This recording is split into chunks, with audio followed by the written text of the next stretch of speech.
Welcome to True Crime, where today we examine a shocking case of betrayal, power, and tragedy. A sheriff's affair with a teenager leads to pregnancy, and what follows is a grisly murder that ultimately ends in another murder. Join us as we uncover the disturbing details of this twisted case and explore how an illicit relationship spiraled into deadly violence. Sheriff Malcolm Cottongaines was a well-known figure in Monroe, Louisiana. At 46 years old, he had been serving in law enforcement for over 2 decades. People in Monroe looked up to him for his strong leadership and charming personality. However, behind the badge, Malcolm had a darker side. He was carrying on a secret affair with 19-year-old Mandy Brooks, a local waitress at the Waffle House for several months. While publicly, Malcolm presented himself as a devoted husband to his wife of 20 years, to Cindy Gaze. The reality was far more complicated. Cindy Gay, a respected school teacher, had long suspected her husband's infidelity. Though she maintained a calm and collected exterior, the whispers of Malcolm's behavior had been eating away at her for years. She had chosen to stay in the marriage for the sake of their children and to keep up appearances in their tight-knit community. Malcolm's controlling and sometimes abusive nature put a strain on their relationship, leaving Cindy feeling trapped and resentful. Mandy, on the other hand, was shy and vulnerable. She was easily manipulated by Malcolm, who promised her financial stability and a better life. She had recently graduated from high school and was dreaming of going to college, but those dreams faded as her relationship with Malcolm deepened. Though she tried to stay hopeful, she grew more anxious over time, especially as she felt Malcolm pulling her further away from her friends and family. When Mandy found out she was pregnant, everything changed. The young waitress felt trapped in a situation she had no control over. Malcolm was furious when she broke the news, and he quickly became cold and distant. Though he had charmed her early on, Malcolm had no interest in fathering another child, especially one that could threaten his reputation. This love triangle created a storm of emotions for everyone involved. Mandy was scared and unsure of what her future would look like with a baby on the way, while Malcolm felt the weight of his actions and the potential public fallout. For Cindy, the affair and the pregnancy was a devastating blow. She had spent years enduring Malcolm's controlling ways, but the thought of her husband, fathering a child with a woman nearly the same age as their son, Tyler, was too much to bear. In the days leading up to his death, Malcolm's once powerful persona started to crack. The pressure of the situation was becoming too much, and everyone in this twisted love triangle could feel that something had to give. On the morning of June 28, 2009, Sheriff Malcolm Cottongaines was found dead in his own home. It was around 8:15 a.m. when his longtime neighbor, Harold Jenkins, noticed something was wrong. Harold, a retired postal worker, had gone outside to fetch his morning paper when he saw that Malcolm's front door was slightly ajar. Harold knew this was unusual since Malcolm was always particular about security, given his position as sheriff. Concerned, Harold decided to check on his neighbor. When Harold stepped inside, he immediately noticed signs of a struggle. The living room was in disarray, with cushions strewn around and a broken vase on the floor. Harold's heart raced as he made his way to the master bedroom, calling out Malcolm's name, but there was no response. When he reached the doorway, he froze. Malcolm's lifeless body was sprawled on the bedroom floor, lying in a pool of blood. He had been shot multiple times, and blood spatter covered the walls. The grisly scene was unlike anything Harold had ever seen. Shaking with fear, Harold quickly backed out of the house and called 911. "There's been a murder," he told the dispatcher, his voice barely steady. Within minutes, emergency responders were on their way. When the police arrived, they'd gone Harold outside, pale and visibly shaken. He explained what he had seen, and officers quickly entered the home. They later described the crime scene as chaotic and violent. It was clear there had been a confrontation. Malcolm had been shot in both the head and chest, as well as in the genital area, and there were signs that the attack had been sudden. His service revolver, which was used in the murder, lay on the floor near his body. The house had other evidence of the struggle: overturned furniture and shattered glass, but nothing had been stolen, leading investigators to believe this was a personal attack rather than a random robbery. The detective Tillman immediately called for a full forensics team, and the investigation into the murder of Sheriff Gaines was officially underway. The small town of Monroe was about to learn that their beloved sheriff had been hiding far more than they ever imagined. The police arrived at Nacklingen's house within minutes of Harold Jenkins' 911 call on June 28, 2009. Detective Marcia Tillman, a 15-year veteran of the Monroe Police Department, led the investigation known for her no-nonsense approach. Tillman immediately began assessing the chaotic crime scene. The house was in disarray, with furniture overturned, glass shattered, and a pool of blood surrounding Malcolm's body in the master bedroom. Malcolm had been shot 3 times, once in the head, once in the chest, and once in the genital area. The shots to the head and chest were consistent with a calculated murder, but the wound to the genital stood out. Detective Tillman and her team theorized that the shooter had aimed at this area deliberately, perhaps as a sign of anger or revenge, suggesting a deeply personal motive. It wasn't just about killing him. Tillman would later say this was about sending a message. The fact that his service revolver had been used in the attack pointed to someone familiar with Malcolm's life and routines. Forensics teams were called in to comb the scene for more clues. They carefully photographed the blood spatter across the bedroom walls and gathered evidence from the shattered vase and overturned furniture. There were no signs of forced entry, leading investigators to believe Malcolm had known his attacker and likely let them into the house lovingly. This detail, combined with the gunshot wound to his genitals, suggested the crime had been driven by emotions, perhaps rage, jealousy, or betrayal. By late afternoon, the police had pieced together a rough timeline of events. Malcolm had likely been attacked late the night before or in the early hours of the morning. His wounds, the lack of stolen items, and the overall condition of the house confirmed that this wasn't a robbery gone wrong. This was a targeted killing, and the message sent by the genital wound hinted at personal or sexual motives. Detective Tillman and her team were now focused on uncovering who had reason to why Malcolm did. As they gathered evidence, they prepared to question those closest to him, knowing that an atom as small as Monroe. Dark secrets wouldn't stay hidden for long. Cindy Gay Gaines, Malcolm's wife of 20 years, was one of the first people the police questioned in their investigation, which he sat down with Detective Marcia Tillman on the evening of June 28, 2009. Cindy's demeanor was composed, but her words told the story of years of unhappiness and betrayal. Cindy admitted that her marriage to Malcolm had been in trouble for a long time. She explained that she had suspected for years that Malcolm was unfaithful. "I just knew," she told the detective. "There were too many signs." She detailed how she had frequently found evidence of Malcolm's infidelity in their shared SUV. It started with little things, stray hair clips or unfamiliar perfumes. Then Cindy found a thong under the passenger seat, followed by used condoms tucked away in the glove compartment. Each discovery confirmed what she had feared. Malcolm was cheating on her. Her suspicions were finally confirmed in the most shocking way possible. About 4 months before Malcolm's murder, Cindy came home early from her job as a school teacher and caught him in the act. She opened the door to the living room and found Malcolm and Mandy Brooks, the 19-year-old waitress from Waffle House, having sex on her couch. "I couldn't believe it," she recalled to the police. "I just stood there frozen. My husband, leaping a girl young enough to be his daughter." The betrayal was too much for Cindy to bear. She confronted Malcolm immediately, but he was dismissive, telling her that what she saw wasn't a big deal. He said it was just stacks and that didn't mean anything. Cindy recounted, her voice trembling, "But it meant everything to me." As if the affair wasn't enough, Cindy soon found out that Mandy was pregnant with Malcolm's child.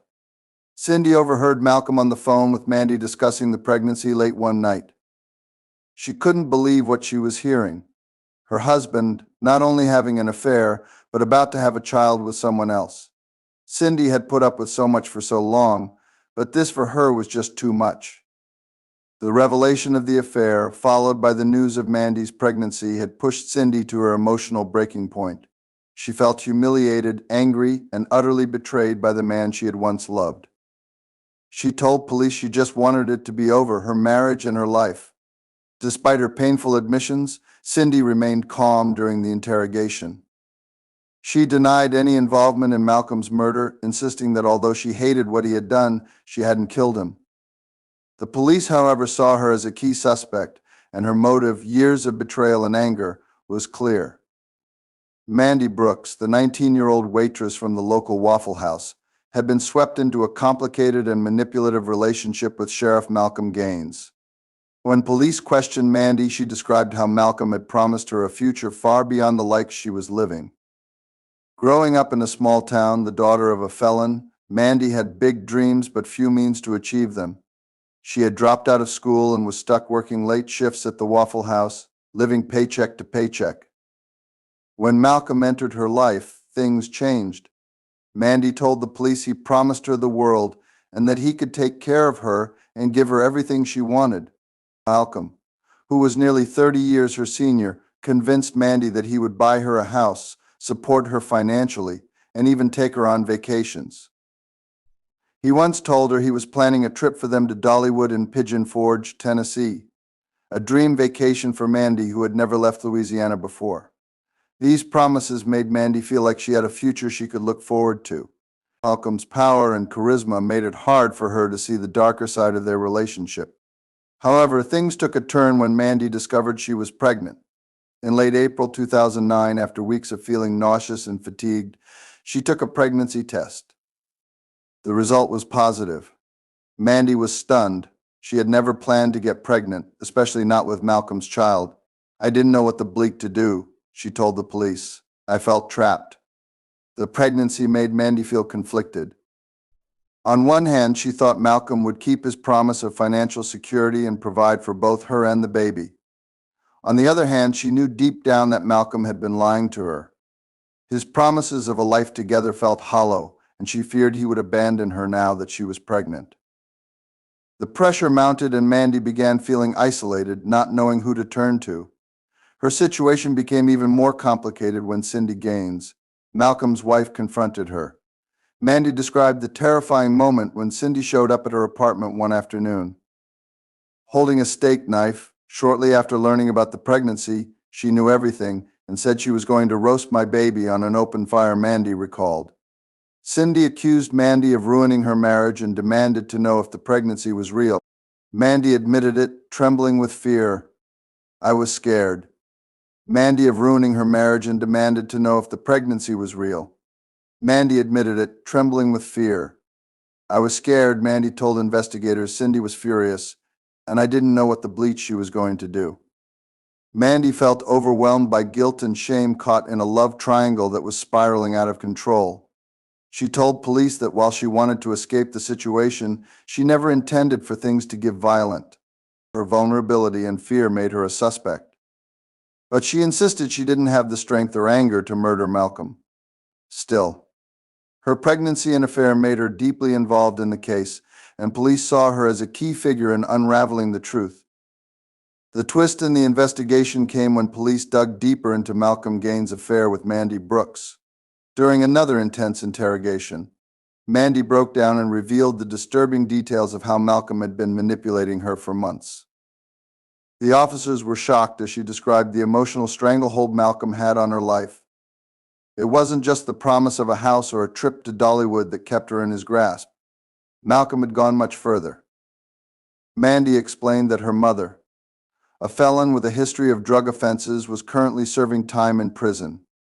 Malcolm, using his power as sheriff, had threatened that if Mandy ever left him or revealed the pregnancy, he would use his influence to have guards torture her mother behind bars. The fear and pressure this created made Mandy feel completely trapped. As the police listened, the gravity of Malcolm's manipulation became clear. This wasn't just an affair that had spiraled out of control. It was an abuse of power that left Mandy feeling terrified and cornered. Detectives felt anger and disgust at Malcolm's exploitation. One officer later described Malcolm's actions as a shocking abuse of trust and authority by a vile slug. But there was more to the story. Mandy also revealed that she had dated Malcolm's son, Tyler Gaines, before becoming involved with the sheriff.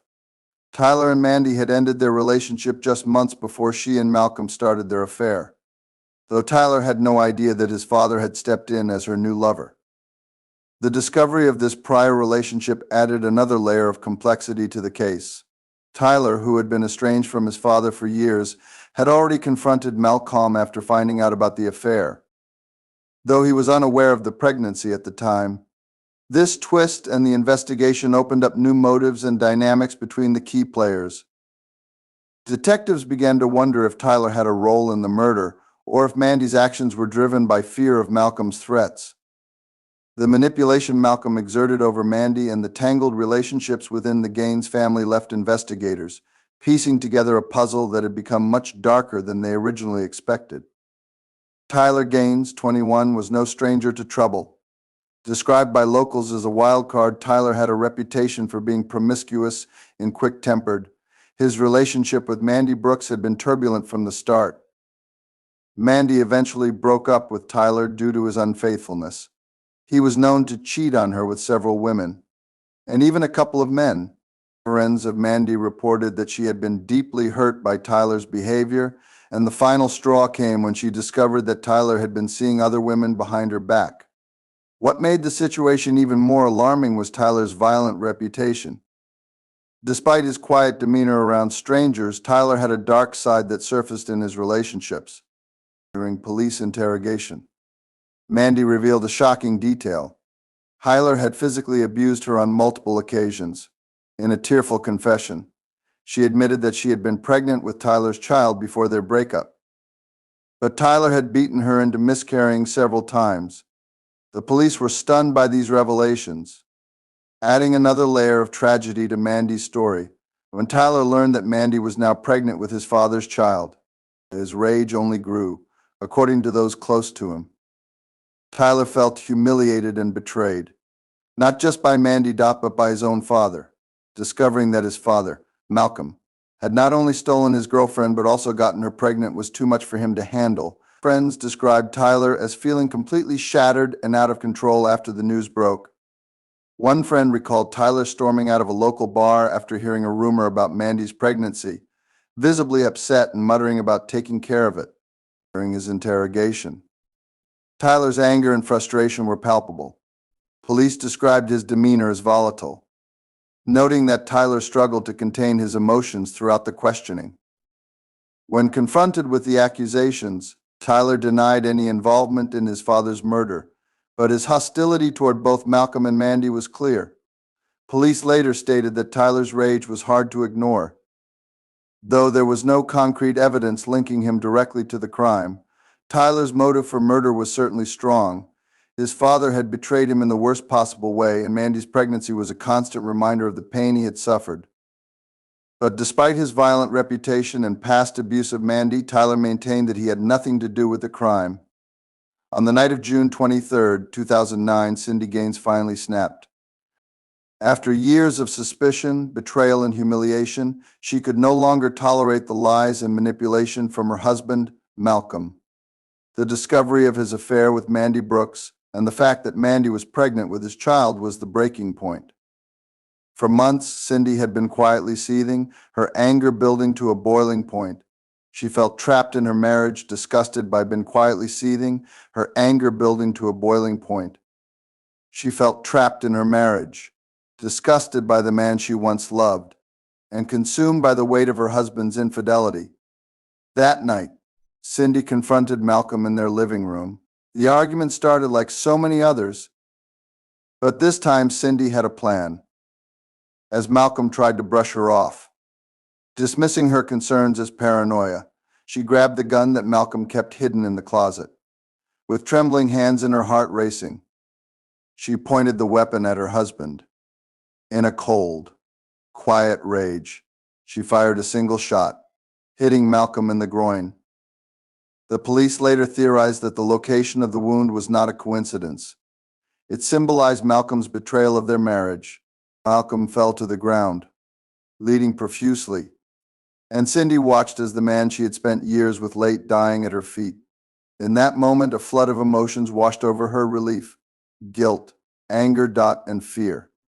She felt justified in her actions, believing Malcolm had deserved it for everything he had put her through. But at the same time, a deep sense of dread crept in. What had she done? Cindy attempted to stage the scene, dragging Malcolm's body toward the garage in a desperate effort to make it look like a robbery gone wrong. But it didn't take long for the police to see through the ruse when detectives arrived. The quickly noticed inconsistencies in Cindy's story and forensic evidence pointed to her as the primary suspect. The gun used in the murder was registered to Malcolm, and there were no signs of forced entry under interrogation. Cindy broke down, confessing to the crime. The weight of what she had done finally hit her as officers placed her in handcuffs. Cindy felt a strange mixture of resignation and regret.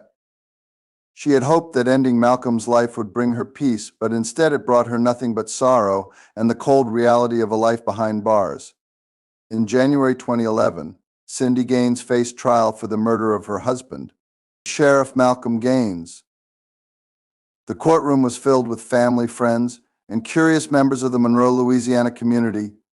Cindy's defense attorney, Lisa Carla Beans, argued that Cindy had been driven to kill Malcolm due to the years of emotional abuse and betrayal. They employed the cheated-on wife defense, claiming that Cindy was a victim of her husband's infidelity, which ultimately led to a breaking point. Carla Beans presented evidence of Malcolm's long affair with 19-year-old Mandy Brooks. Testaments highlighted how Cindy had found disturbing evidence of Malcolm's cheating, such as used condoms in women's underwear in their family SUV. Carla Beans painted a vivid picture of Cindy as a woman who had been pushed to her limits, and that Malcolm's countless behavior was the catalyst for the tragic confrontation that led to his death. Prosecutor Richard Doogie McDougall countered with a different narrative. He argued that Cindy acted with premeditation, having confronted Malcolm multiple times about his infidelities. The prosecution aimed to show that she was fully aware of her actions when she shy. They described the crime scene, emphasizing the brutality of the murder and the emotional toll it had taken on the community. As the trial progressed, Cindy's family attended every session, hoping for a positive outcome. Cindy appeared calm, but inside, she felt a whirlwind of emotions. She was anxious about the possibility of spending years in prison. The community's reaction to her case was mixed. Some sympathized with her plight, while others saw her as a murderer. After days of testimony, the jury deliberated. On January 21st, 2011, they returned with a verdict. Cindy was found guilty of second-degree murder. The news hit her like a punch to the gut, the emotional toll of the trial. And the verdict weighed heavily on her. Cindy had hoped for a lighter sentence, believing that her difficult circumstances would be considered. Instead, she faced a lengthy prison term. The judge sentenced her to 25 years in prison, which left Cindy feeling devastated. Tears streamed down her face as she realized she would be separated from her children for years. The verdict sent shockwaves through the Gaines family, who had long been respected in the community. Friends and family felt a mix of relief and heartbreak, unsure of how to reconcile the woman they knew with the crime she had committed. Cindy's trial and subsequent sentencing highlighted the tragic consequences of infidelity and emotional abuse, leaving a lasting impact on everyone involved. After Cindy Gaines was sentenced to 25 years in prison for the murder of her husband, Sheriff Malcolm Gaines, the lives of those involved took dramatic turns. Cindy was sent to the Louisiana Correctional Institute for Women in St. Gabriel, where she faced a stark reality. Many of her days were spent in solitude, reflecting on the decisions that had led her to commit such a tragic act. The guilt weighed heavily on her heart, knowing that her actions had shattered her family and brought pain to the community of Monroe. Cindy's children were left to navigate their lives without their mother's guidance, while Cindy struggled to find a sense of purpose behind bars. Meanwhile, the aftermath of the murder trial brought unexpected changes in the lives of Mandy Brooks and Tyler Gaines, Malcolm's son. After the trial, Tyler reached out to Mandy. They had a complicated history.